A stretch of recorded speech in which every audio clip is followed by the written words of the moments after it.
Hey, what's up, Danny here, and welcome to my channel and another video. Today I want to do another first impression of a Marvel comic, and that is Daredevil Back in Black, the newest run of Daredevil. When I read this, I had no idea what it's gonna be because I have not read any other Daredevil issues or stories before that, so I had no idea what the backstory is. I still don't really know the backstory. I only know the TV show, so I had no idea where the past story left off and this started. Apparently, he has quit his job as a defense lawyer and has taken on a new smaller job in the district attorney's office. And in this run, there's a new crime boss in town called Ten Fingers, and it's a new job for Daredevil.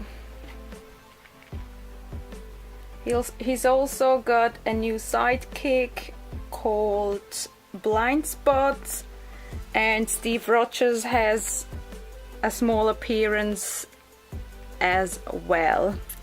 And obviously Foggy is in this one, but he's not Daredevil's partner. Like, as I said, I only knew what happened in the TV show, so I know that him and Foggy were doing business together, and on any other days, like at night time, he was Daredevil. And other than that, I really don't know anything about the character. So having read this volume and not having like the same people as in the TV show was a bit weird, but then again, how would I know? So yeah, you got these two as a team fighting 10 fingers, and he literally has 10 fingers on each hand. So yeah, so basically the reviews for this first volume weren't that great, but with me not knowing any other comics, I quite enjoyed it from my point of view. Of course, it's not the greatest thing I've read, but it was decent enough for me to continue.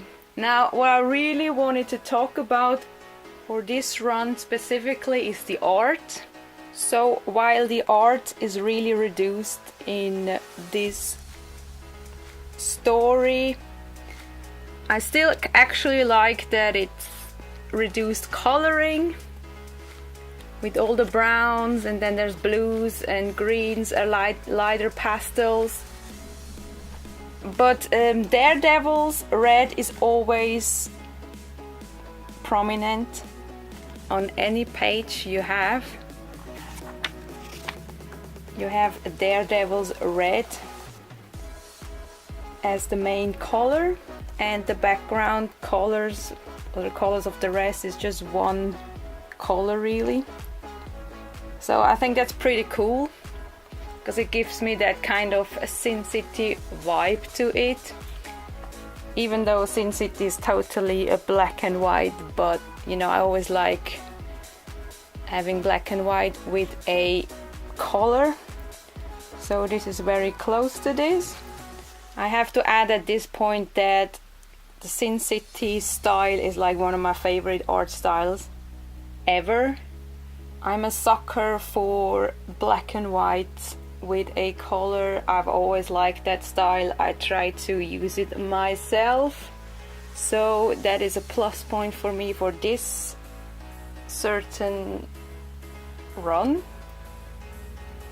Also, the colors of the background with the blues and the browns, it gives a very crimey, mystery bookish feel. So with that color, you just know it's got to do with crime.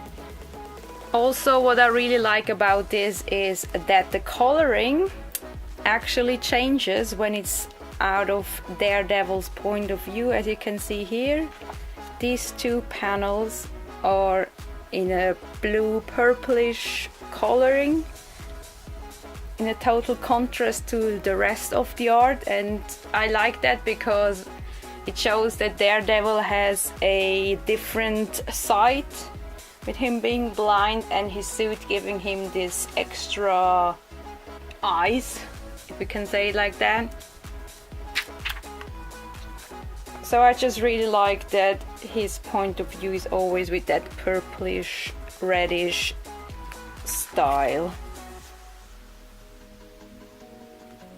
And the other thing I like about this is that with the issue number they always use the braille as well for the blind people. So there's a lot of little features in this comic that fits the character, so I really like these little extras they added to this. So yeah, that's really my review on this first volume.